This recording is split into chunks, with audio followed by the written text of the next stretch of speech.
The other day, me and Eli were going through the garage, and I have this one box that I've taken from house to house to house, and I don't open it. It doesn't actually go in the house. It always just stays kind of in the garage or somewhere like that. And Eli was asking me what was in it.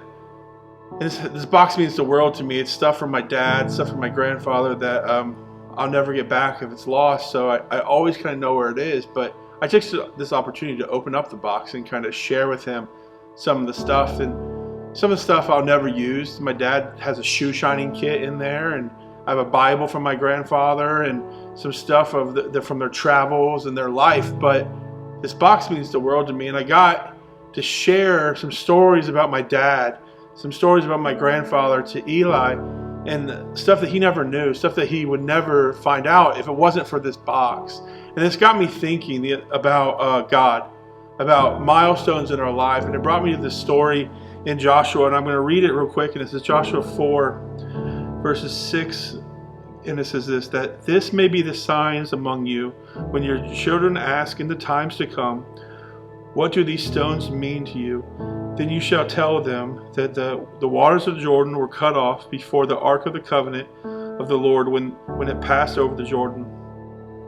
The waters of Jordan were cut off, so these stones shall be to the people of Israel a memorial forever.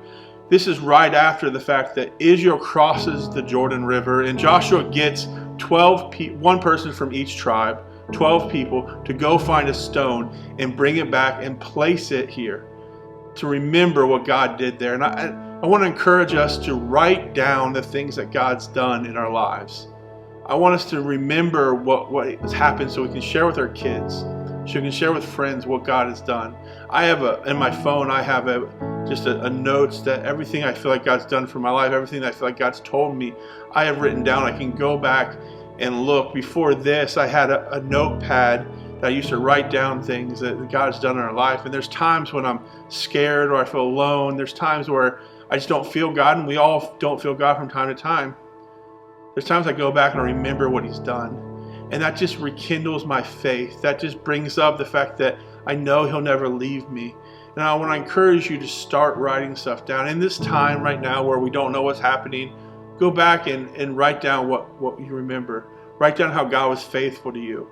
Write down times, the day you got baptized, the day you got saved. Go back and remember God just gave you something that you just didn't expect.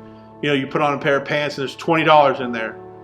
So whatever it is, just go back and write down things that you feel like God has done for you.